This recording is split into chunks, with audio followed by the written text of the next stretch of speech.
Smart, smart, do. We are the children, the children of God. Come, come, come. We change our world. We have what it takes to do it smart and make it smart. Welcome to our Smart Do.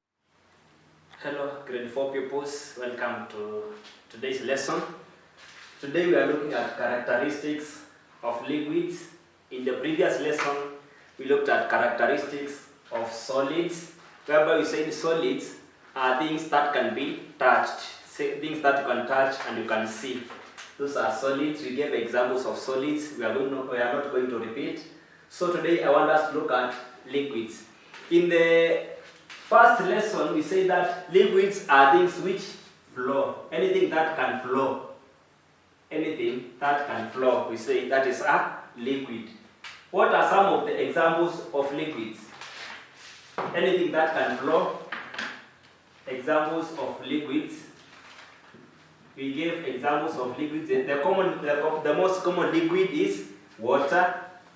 Examples of liquids, we have water. Any other example of a liquid? Good. We have milk. Any other example of a liquid? The ones we use at home, we have petrol. Another example of a liquid, we have paraffin. Paraffin is also called kerosene.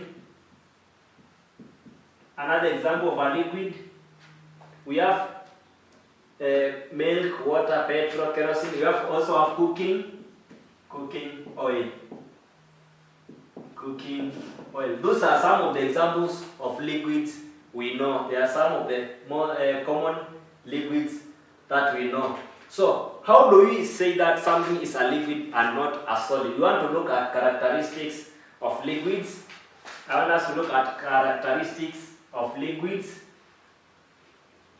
So, one, I have water here. So, I am going to put my water here. So just look the way the water is coming from that bottle. What is the water doing? What is the water doing? What is the water doing? We say the water is flowing. So one characteristic of liquids is that they flow. They flow. They flow. Once we place this water in this plate, you can see the way it is flowing. You can see the way it is flowing. We say that the liquid is flowing. Liquids flow. You can see the liquid is flowing. So one characteristic of liquids is that they flow. Do liquids have a definite shape? This water was in this bottle. This water was in this bottle.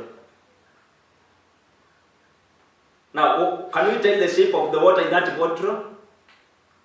Can we tell the shape of water in that bottle? Let us put the water in this glass. Let us put the water in this glass. Liquids flow. You can see liquids flowing.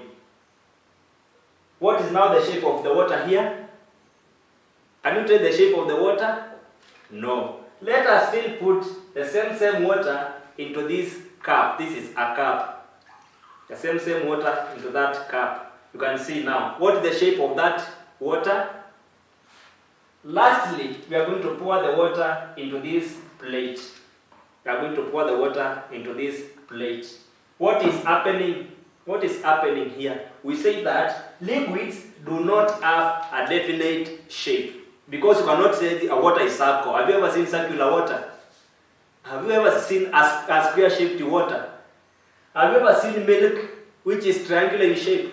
It is only placed in triangular packets or in rectangular packets. But liquids do not have definite shape. You cannot say that water is circle in shape. They don't have definite shape. What do they do? If they don't have definite shape, what do they do? We say that they take the shape of the container they are put in. Liquids take the shape of the container. They take the shape of the container they are put in. Once you put them in this cup, once you put water in this cup, this water already, it has already taken the shape of this bottle. Once you pour it in this cup, it will still take the shape of that cup. Once you pour it into this glass, it will take the shape of this. It will take the shape of this glass. Once you pour it into a plate, you can see it will still take the shape of a plate. So even if you put it in a pipe, it will take the shape of the pipe. Once you put it in a rectangular box, it will take the shape of that box. So it doesn't, liquids do not have any definite shape. You cannot say liquids are circle or they are oval. They take the shape of the container in which they are put in. Another characteristics of liquid. Another characteristic of liquid. I want us to look at the volume. Of the liquid. I want us to look at the volume of the liquid.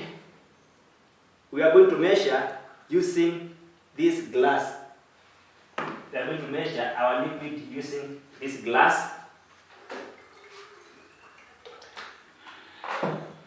So I have this glass which is full of water. This water, I'm going to transfer it into this cup. The same amount of water. You can see that the cup is larger or bigger than the cup because the water has not yet filled up the cup. But still this same amount of water, I can still pour it. This plate is empty, so I pour the water into this plate. So as the volume of the water changed, the same amount of water that was initially in this cup, I transferred it. It was initially in this glass, I transferred it into the cup, and now it is in the plate. So, once I still transfer the same amount of water into the glass, it is still going to remain the same amount. It is still going to remain the same amount. So, what does that one tell us? It tells us that liquids have definite volume. They have definite volume. They have definite volume. So those are the characteristics of liquids. They flow, liquids flow. Liquids do not have a definite shape, but they take the shape of the container. Liquids have definite volume. Then the other just normal characteristics have definite mass.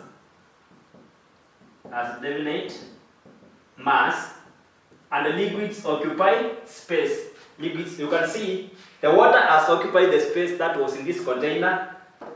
This plate is empty. Once we pour water, it is going to be filled up. So they have definite mass and they occupy space. Those are the various characteristics of liquids.